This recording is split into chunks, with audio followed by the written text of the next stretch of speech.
1, 2, 1, 2, 3.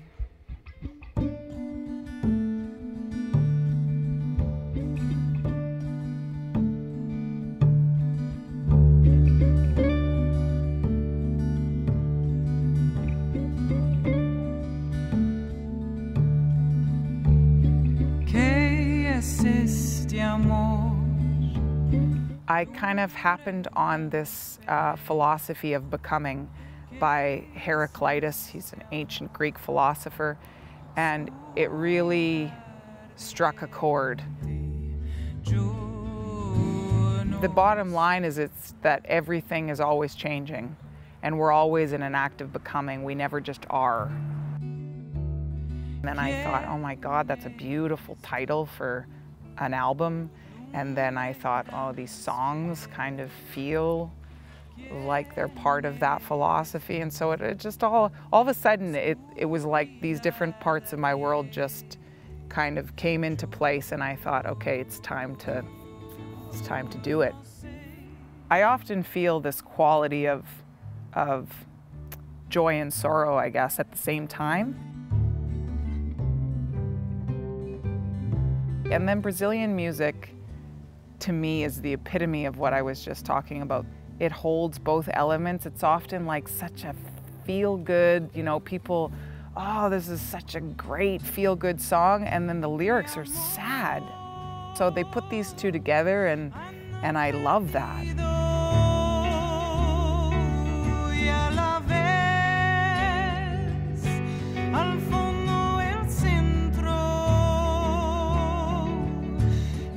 We live in this constant flux between, you know, maybe there being a bit of green out my door somewhere, and there being a lot of concrete and a lot of artificial light and a lot of me on my computer. And so I guess I got more and more interested in having these two sides of our human life show up on this album somehow. So I guess what I'm interested in is, you know, going out this weekend and just kind of taking samples of sounds that I really like from my home. You know, the train noise from across the river, you know, up on the hill, kind of these familiar sounds that I've grown up with. I used to sing it in a crevice, kind of a gulch that's up on the hill. I'm gonna go up there and just sing some kind of big wide open vocal parts and just see if there's a possibility of layering in some of that. So almost bringing the environment into the record.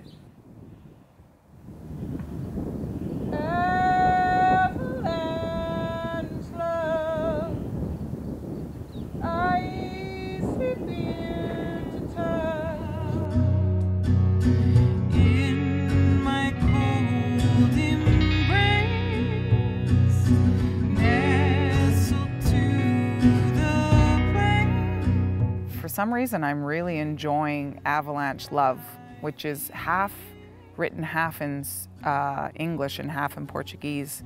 I feel like it's this kind of epic piece that takes me personally on a really long kind of journey. One winter, the winter I went to Brazil, on New Year's, I went to Copacabana Beach, and there were like 2 million people on the beach. Imagine. And what was wild was they were all dressed in white. That's their tradition, is that everybody wears white on New Year's Eve.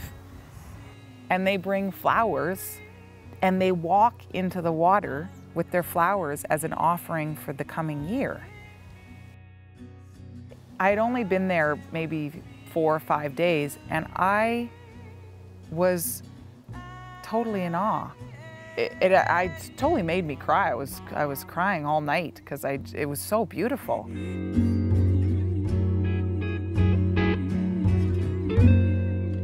Half of Avalanche Love is about that New Year's, and half of the song, the next New Year's, I was lost in the mountains here in Kamloops.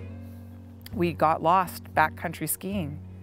And that was also a pretty wild experience. So it was like this bizarre, you know, here I am hot with 2 million people in Rio, and here I am freezing at, you know, 9 o'clock at night in the Canadian wilderness. So that's what the song's about.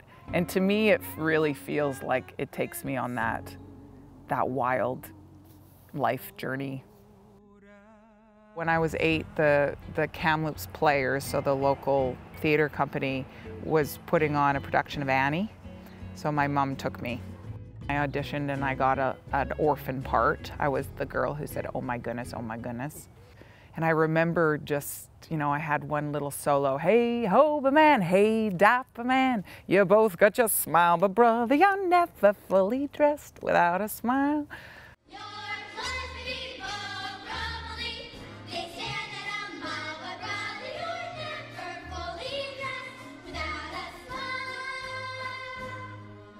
And I remember just like feeling like that was it. But I don't think I really found a musical home till I started writing my own stuff. When I was 19, my friend started playing the guitar, so I thought that looked kind of fun. So I took a couple of lessons and started writing music right away. And it was like, oh, I found like a home, like a place to rest. It was really a gift, huge gift.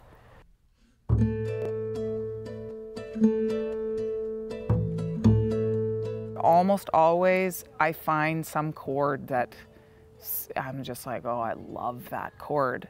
So I hang out on it, and maybe I find another chord that complements. And se você olha pra mim,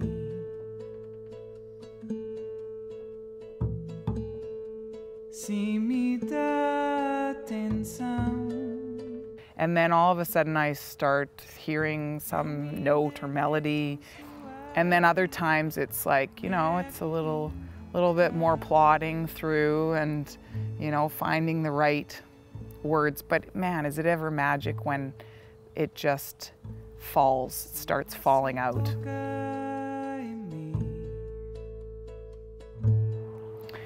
You know, it's never kind of a purposeful decision to, oh, I'm gonna start my new CD now. I'm gonna start writing for my new CD. It never feels like that. It's just the next bit of writing.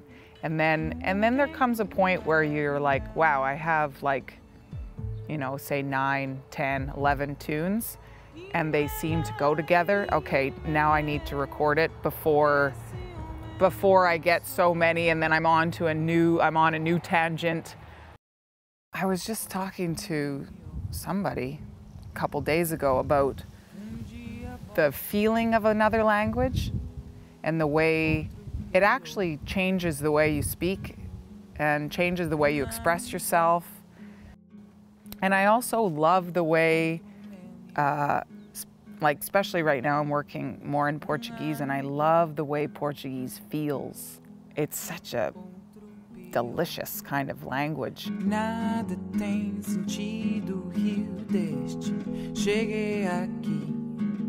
Tudo tem sentido, Rio, quando confia em mim. The different zh sounds and shs, and it's a little, I can wiggle around more inside it. You know, we don't play that much together, but they are phenomenal musicians. I really have to find more reasons for us to be together. It's like I don't even have to tell them the story. It's like they just get it and they listen. Like they're amazing listeners, which you don't find that often either. They all kind of paint, I guess. And then they all listen to each other, and so they don't really step on each other's toes. And nobody really steps on my toes. And it's really, I feel so privileged when I play with them. I don't even know what to say because I feel so lucky.